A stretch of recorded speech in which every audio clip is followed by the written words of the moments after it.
Cześć, witaj, z tej strony Maciek zwany Makiem. Chciałem Cię dzisiaj serdecznie zaprosić na pierwszy spacer bądź wyprawę w polskie góry. Podczas tej wyprawy oraz następnych pokażę Ci kilka bardzo ciekawych i rzadko odwiedzanych miejsc i w polskich górach, i w innych górach naszego kontynentu. Będę się dzielił wiedzą na temat tego, jak uprzyjemnić sobie taki spacer, jak odbyć go bezstresowo i jak spędzić noc albo kilka nocy w górach w bezpiecznych warunkach, jak sobie radzić z nieprzewidywalnymi sytuacjami, przepraszam, i jak przygotować swoje ciało, jedzenie oraz współpodróżników. Zaczynamy dzisiaj od Gór Bystrzyckich, a konkretnie znajdujemy się teraz na przełęczy nad Porębą.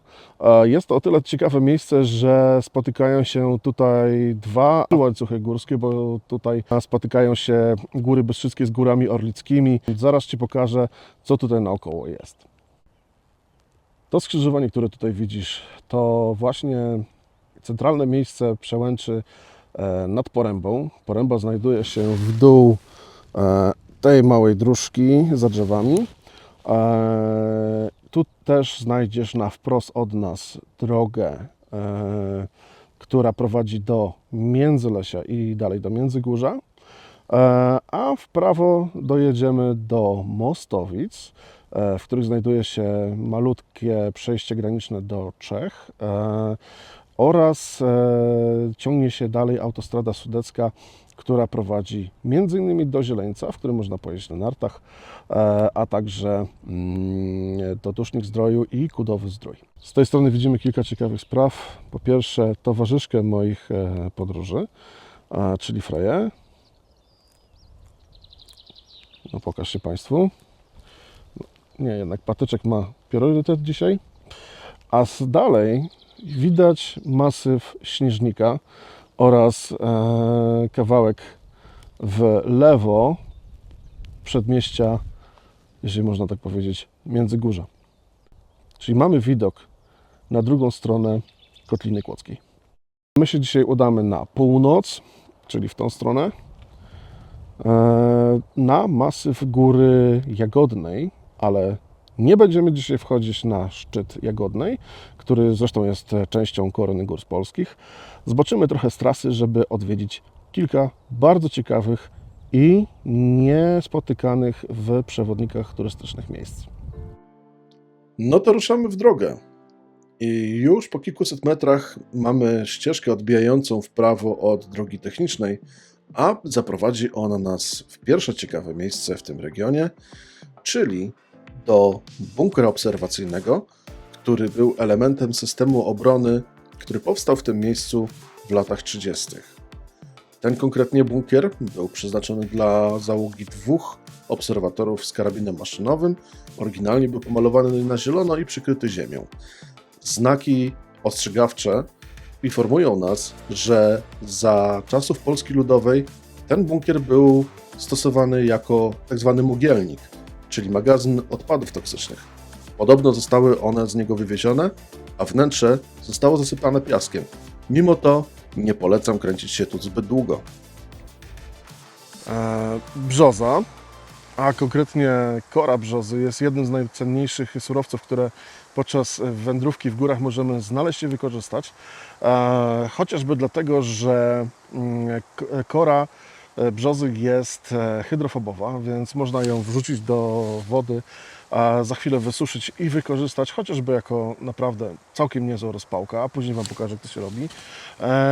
Ale inna sprawa, w korze brzozy znajduje się oleista substancja, która się nazywa betulina.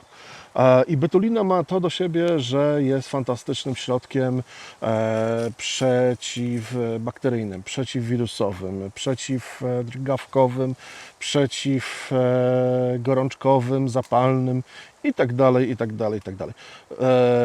Dlatego też, w związku z tym, że wyżej będzie tych brzus mniej, teraz poświęcę chwilę czasu i zbiorę trochę brzozy na herbatę, która utrzyma mnie w dobrym zdrowiu, a także kora posłuży właśnie za podpałkę.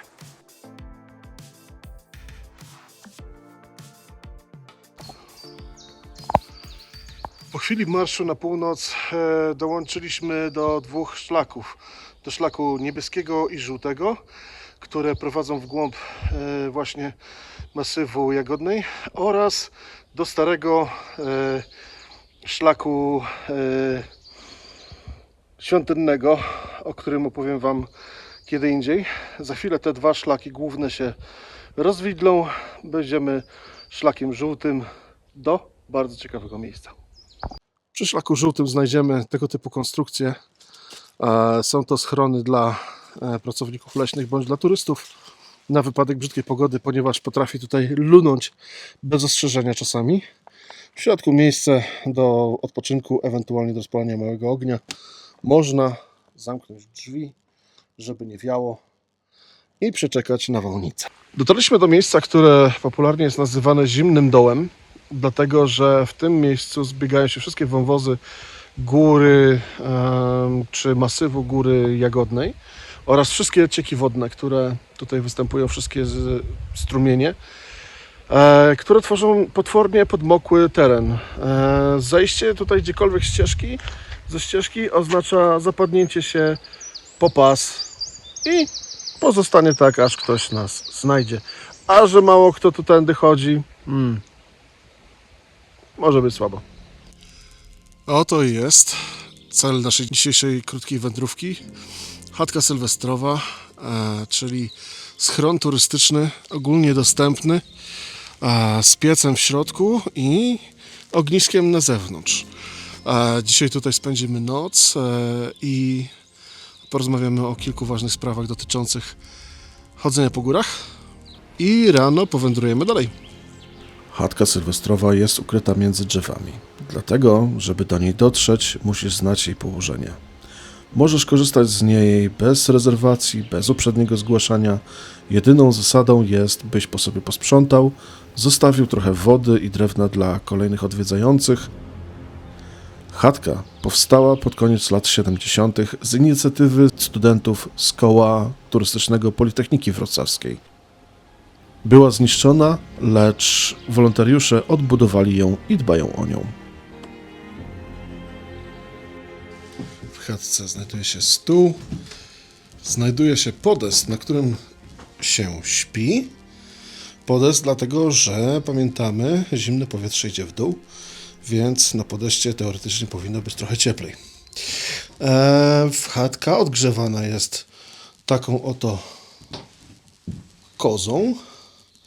Piecyk bardzo prostej konstrukcji, którego komin wychodzi tędy przez ścianę i znajdują się raczej na dni letnie miejsca noclegowe pod dachem.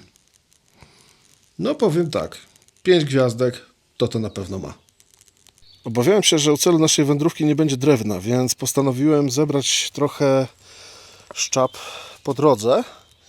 A na szczęście Wisport wyposażył plecak Crafter w bardzo sprytny system pasków bungee, czy też jak mówią Amerykanie, sznurków bikini, które pozwala na bezpieczny i bardzo wygodny transport, na przykład właśnie kawałków drewna. Przyznam szczerze, że dosyć mocno zgłodniałem po tej wędrówce, dlatego też przygotowuję sobie danie liofilizowane, dziś beef od polskiej firmy Lio. Jest to danie przygotowane normalnie w kuchni, a następnie za pomocą ciekłego azotu pozbawione całej wilgoci. Żeby je zjeść na ciepło, wystarczy dolać wrzątku i chwilę poczekać. Aby uzyskać wrzątek, stosuję kuchenkę Fire Maple, która bardzo szybko zagotowuje wodę. Jest ona dostępna w sklepie Skalnik. W środku znajduje się koronka, na której mogę postawić klasyczny garnek. Dzisiaj nie będzie ona potrzebna. Dodatkowo dokupiłem do niej pojemnik z gazem o wadze 100 gram, który idealnie pasuje do środka opakowania kuchenki, z której też wyciągam palnik oraz podstawkę pod pojemnik z gazem. Rozkładam go, a następnie montuję w nim pojemnik z gazem, tak żeby się nie przewrócił podczas gotowania.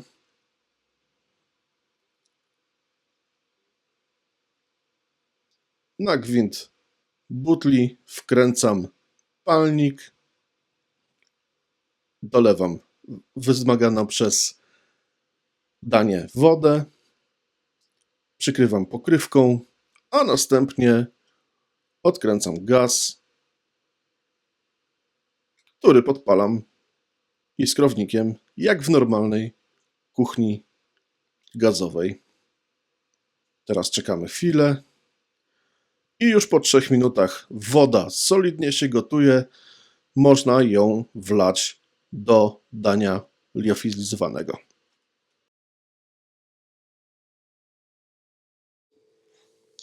Jak wygląda danie liofilizowane po otwarciu? No to dokładnie tak. Jest po prostu w środku jakiś proszek, trochę makaronu oraz taki pochłaniacz wilgoci. Oczywiście absolutnie tego nie jemy, tylko wyrzucamy. Następnie ten liofilizat zalewamy wodą, zamykamy szczelnie pojemnik i czekamy spokojnie około 10 minut, żeby się danie przygotowało. Przy okazji pokażę Wam, z czego jest zrobione takie danie. Jak widać, jest ono zrobione praktycznie z samych naturalnych składników. Mamy tutaj makaron z pszenicy, mięso wołowe, pieczarki, cebulę, paprykę czerwoną, mąkę, paprykę czerwoną i mąkę pszenną, ogórka kiszonego, musztardę, sól, cukier, koncentrat pomidorowy, olej rzepakowy, sól, papryka słodka, pieprz, przyprawy, czyli zero chemii. To jest ogromna przewaga liofilizatów nad tak zwanymi chińskimi zupkami. To jest naprawdę po prostu zwyczajnie danie, które zostało w kuchni przygotowane w garnku, a następnie wsadzone do liofilizatora, który za pomocą zimna odprowadził z tego dania całą wilgoć, żeby się nie psuło. Danie jest spore. Tego stroganowa po przygotowaniu będzie pół kilo. Nie da się czasami tego zjeść naraz, dlatego też jest zapięcie na strunkę i można zjeść część dania, zamknąć opakowanie i na przykład dokończyć sobie następnego dnia. Nic się nie wyleje, nic się nie zapaskudzi. Sucho, przyjemnie i wygodnie.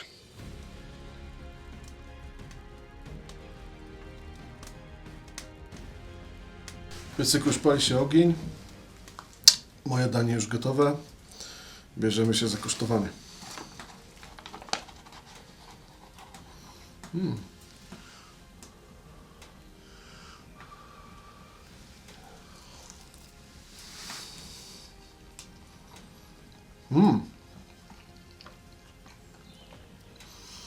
To jest faktycznie stroganow, słuchajcie. Bardzo dobry. Pyszny makaron. Mięsko. Dobra rzecz. Polska firma Lio. Beef stroganow. Polecam. Dobra rzecz. Dzień dobry. Witam Was serdecznie po zimnej i dosyć deszczowej nocy, która dodatkowo była uprzedniona przez wizyty różnych dzikich zwierząt, które zostały tutaj zwabione przez zapach jedzenia i psa. No i co? Na taki niedospany poranek najlepszą odpowiedzią oczywiście jest kawa. Jest tylko jeden mały szkopuł. Skończyła się nam czysta woda, dlatego też nabrałem wody z pobliskiego strumienia do butelki i będę chciał ją przefiltrować, żeby mieć absolutną pewność, że ta woda po przygotowaniu jest w 100% bezpieczna do spożycia. Trzeba przy filtrowaniu zachować jedną ważną zasadę. Otóż, kiedy nabieramy do takiego pojemnika wody, to przechowujemy później w tym pojemniku tylko i wyłącznie wodę do przefiltrowania. W pojemniku docelowym, w tym przypadku miękka butelka, którą nabyłem w sklepie Skalnik, gorąco polecam, nie może przelecieć ani kropla nieprzefiltrowanej wody. Po prostu ten pojemnik ma być zawsze może nie septyczny, ale zawsze ma się w nim znajdować tylko i wyłącznie czysta woda, bo nawet jedna kropla nieprzefiltrowanej wody w niektórych warunkach, gdzie ciężko jest o górski strumień czy górskie źródło, może nam załatwić wodę w czystym zbiorniku i możemy mieć później co najmniej nieprzyjemności żołądkowe. Więc tak, żeby przefiltrować wodę, można oczywiście pobawić się tutaj w bushcraft czy inny survival i zbudować filtr z węgla, piasku i kamieni. No, też Wam pokażę przy okazji. Natomiast dzisiaj trochę się śpieszę, więc korzystam z takiego urządzenia. Jest to słomka do picia wody. Można ją wręcz zanurzyć w zbiorniku wodnym i sobie jak przez słomkę do picia napić się bezpośrednio. Natomiast ta słomka ma też jeden bardzo fajną zaletę. Otóż ten gwint, który tutaj jest, pasuje idealnie na butelkę PET, dlatego też sobie nakręcam taki filtr na butelkę. Następnie butelkę zawieszę do góry nogami i będziemy tą wodę filtrować do miękkiego pojemnika, w którym będzie się znajdowała już tylko czysta woda. No i proszę uprzejmie, system filtrowania wody już pracuje. Mamy wkręcony filtr, który tutaj elegancko nam powoli wpuszcza wodę do zbiornika, z którego później odlejemy wodę i zrobimy kawę, a resztę przelejemy do podręcznej butelki. Wodę uzupełnię izotonikami na drogę, dlatego że stężenie mikroelementów jest niezwykle istotne podczas kilkudniowych wędrówek. Jest to i ochrona organizmu przed infekcjami oraz zwyczajnie siła do tego, żeby z ciężkim plecakiem iść dalej.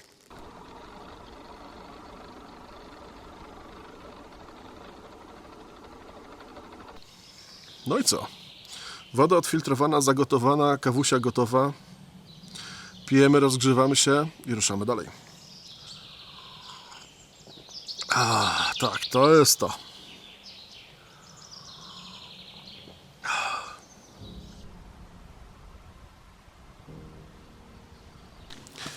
Rodzi się pytanie na koniec naszej dzisiejszej wyprawy. Dlaczego wybrałem Góry Bystrzyckie? Otóż powodów jest kilka. Pierwszy z nich nieco sentymentalny, dlatego że są to po prostu zwyczajnie moje rodzinne strony. W małej mieścinie niedaleko stąd urodziłem się i wychowałem. Spędzałem tutaj wiele czasu wolnego, zwyczajnie pod namiotem, ale również jest to miejsce, w którym mój ojciec zaraził mnie miłością do gór. Pokazał podstawy poruszania się po górach, po lesie. Później tą wiedzę uzupełniał mój dziadek. No i co? No, bardzo lubię tutaj przychodzić, dlatego też, że tak jak widzicie, jest tu naprawdę bardzo mało turystów. Ruch jest naprawdę niewielki, chyba że wejdziemy na niebieski szlak, który jest na północ stąd. No to tam są całe pielgrzymki do Góry Jagodnej, bo każdy chce mieć zaliczoną górę z korony gór polskich. Ale przede wszystkim są to fantastyczne góry Dynałki, dlatego że są mokre. Co to oznacza? Otóż ten teren przypomina bardzo wschodnie Bieszczady. Wiecznie jest tu mokro, jeżeli chodzi o podłoże, przez cały rok. Ale też jest naprawdę bardzo duża wilgotność w powietrzu. Co to oznacza? Otóż to oznacza, że te góry uczą bardzo dobrych nawyków, jeżeli chodzi o dobór sprzętu, dobór ubrania, dbanie o siebie, gospodarkę ciepłem i wilgotnością ciała. Dlatego, że musimy pamiętać o jednej zasadzie, że mokre ubranie zabiera ciepło, A kiedy ubranie zabiera ciepło, nasze ciało zaczyna pracować dużo ciężej, zużywając dużo większej ilości energii, którą musimy w takiej sytuacji bardzo często i w dużych ilościach uzupełniać kalorycznym jedzeniem oraz bardzo dużą ilością wody, co z kolei przekłada się na ilość zapasów, które musimy zabierać ze sobą, co z kolei przekłada się na ciężar plecaka, co z kolei przekłada się na ilość wysiłku i znowu spalanie energii, znowu jej uzupełnianie i to tak w kółko. I dlatego warto często przychodzić tutaj, w te góry, bądź we wschodnie Bieszczady, żeby nauczyć się gospodarować tym wszystkim. I przede wszystkim nauczyć się, jak zostać suchym i żeby było ciepło. Będziemy się tego powoli uczyć na kolejnych wyprawach. Tymczasem pozdrawiam Was serdecznie i gonię do Biestrzycy na pociąg do domu. Trzymajcie się.